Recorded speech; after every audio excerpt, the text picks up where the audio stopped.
For 27 years in the heart of Boston, a group of dedicated Arabs have been keeping alive a musical tradition that spans centuries and continents.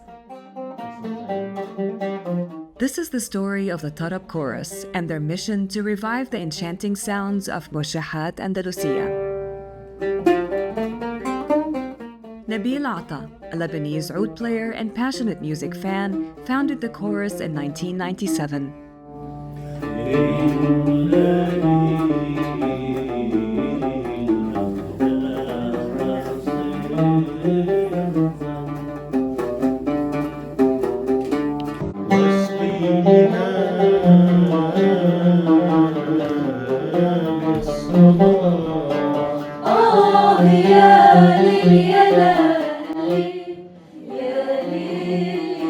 Tarab is really a unique entity because the roots of Tarab are not in the physical world.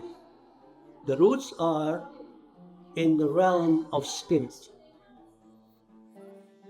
That's why we operate differently from any other group. That's why it lasted this long. The source of power to our group is from the Creator, not from us. We are all the same members. Doesn't matter who's older, who's younger, who's doing more, who's doing less. But all of us, each one of us, is contributing something to this group. Starting from me, for example, I share my knowledge and my time to help anybody who wishes to learn how to sing in Arabic, free of charge.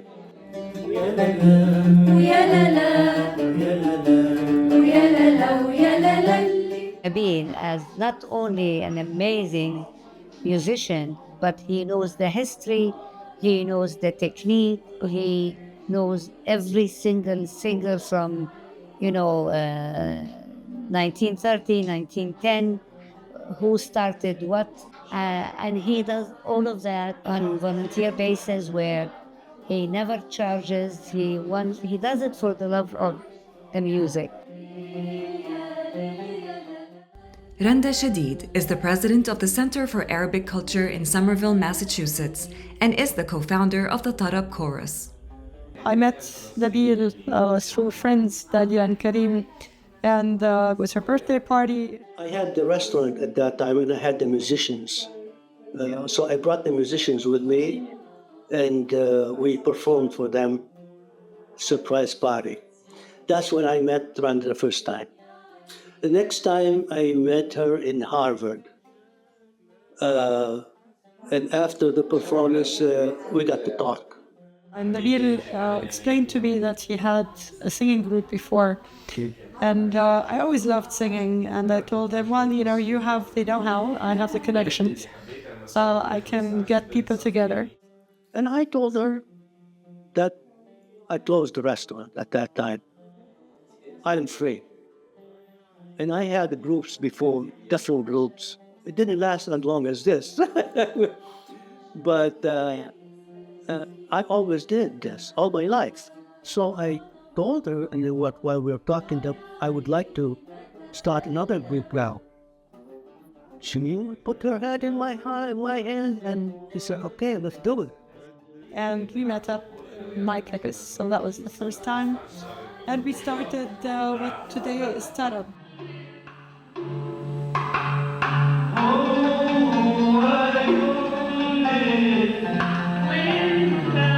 We used to have a few performances, like we performed in Harvard more than once, in MIT more than once. We performed in a few churches.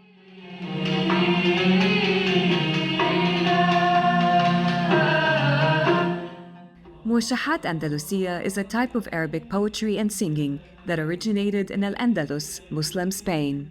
Originally, they say that it started in the Middle East, like in Iraq, for example. But it flourished when the Arabs went to Spain, and we call it Al-Andalus over there. That's why we call it Muwashahat Andalusia.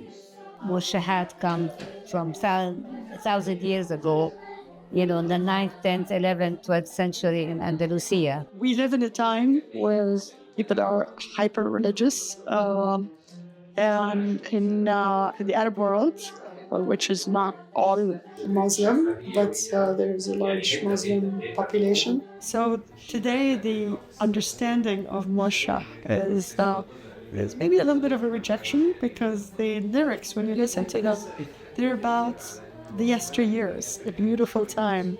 It talks often about alcohol, talks often about love and cross genders and the same gender. I was born in Amman, Jordan, and my family is from the greater Syria, from Damascus. And when we went to a school that celebrated Muwashahat, and we had a dancing group, and they dressed the usual Andalusian clothes and all those songs that we're doing now. We used to do them as young children. To me, it's just the beauty, the flexibility, that regardless of your background, that you can still accept the beautiful poetry, that even if they're running against some people's values. But I think we ought not to be judgmental. But how can an ancient tradition remain alive in modern times and continue to thrive? I barely knew any Arabic music until I first got introduced to it here. And even when we sing, I don't really understand the lyrics. So my mom does explain it to me, but most of it I don't know. I didn't even know what it was until a couple of years ago.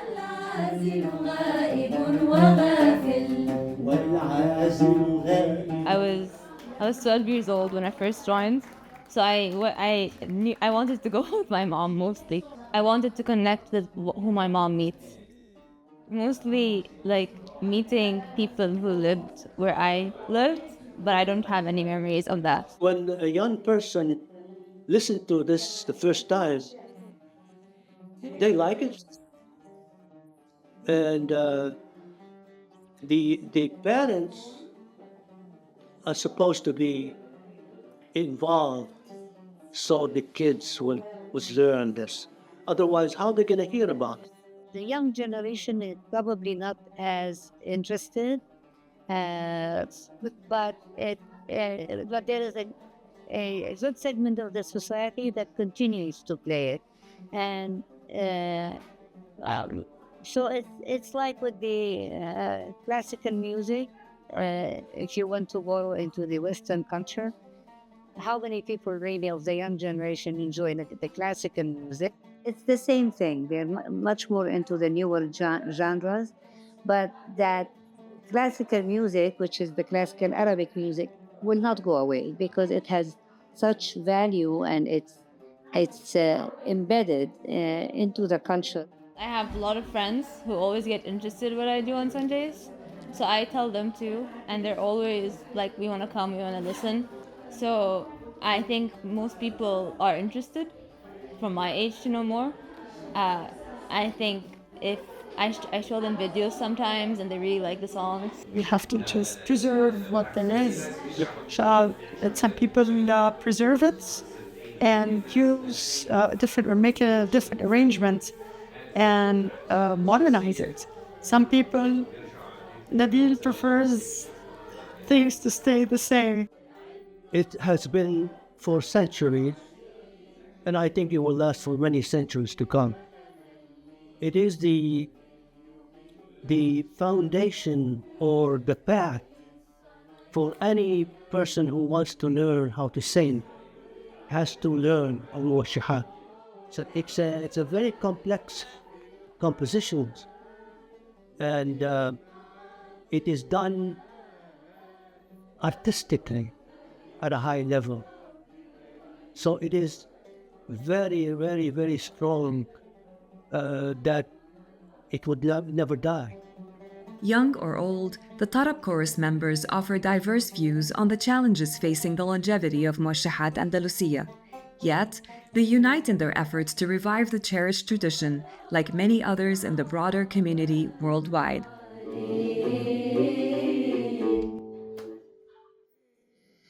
Dessert.